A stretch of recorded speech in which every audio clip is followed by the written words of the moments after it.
আসসালামু আলাইকুম, আশা করি সবাই ভালো আছেন। আজকে বিকেলবেলায় রান্না করবার এই যে বাজার থেকে তেলাপিয়া মাছ নিয়েছে আর সাথে আছে লাউ। এগুলো আগে মাছ আগে কুইটা নিই, তারপরে রান্না বসাবো।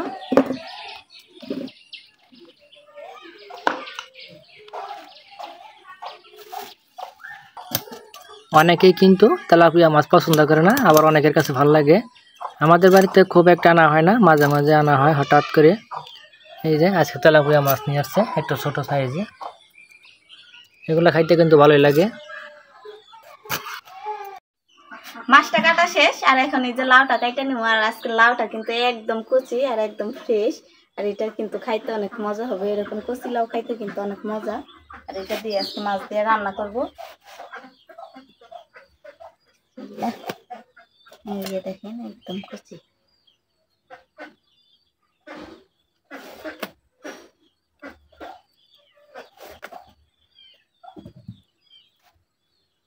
লাউর চোষাটা আজকে একটু মোটা মোটা করে কাটবো, কারণ এই চোষাগুলো ভাজি করবো।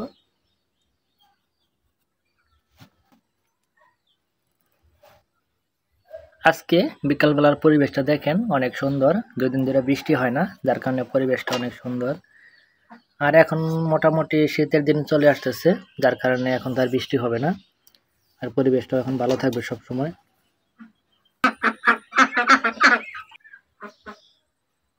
আমরা যেহেতু মানুষ অল্প, যার কারণে লাউটা পুরোটা লাগবো না। যে অর্ধেক দিলাম আর অর্ধেক রেখে দিই, আবার সাথে লাউর চোষা ভাজি হবে, এইটুকুতেই হবে।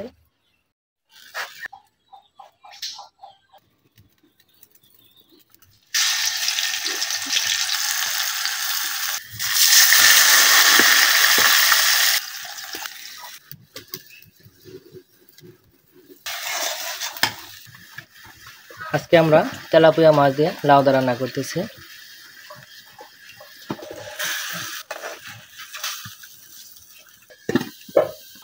লাউটা একদম কষি ছিল, যার কারণে এই যে আলু দিয়া ভাজি করে নিব। আর এই যে এগুলা এখন ভুজি করে নিতেছি। আর এটা খাইতে কিন্তু অনেক মজা। যারা খাইছেন তারা তো অবশ্যই জানেনি কিরকম লাগে, আর যারা না খাইছেন তারা অবশ্যই ভাজি করে খাইয়ে দেখবেন, অনেক মজা লাগে এটা খাইতে।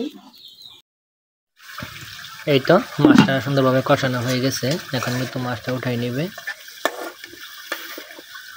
তরকারি কালার যদি ভালো হয় তার খাইতেও কিন্তু অনেক মজা লাগে।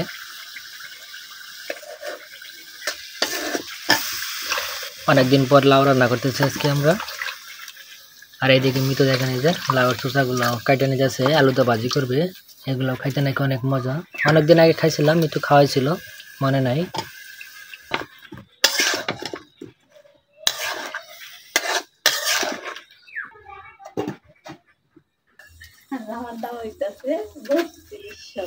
মরিচ আছে গাছে, একটা মরিচ ছিল এই বুড়া গাছ থেকে দেখে।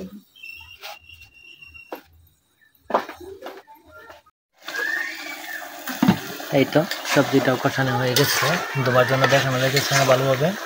মাকে দমি তো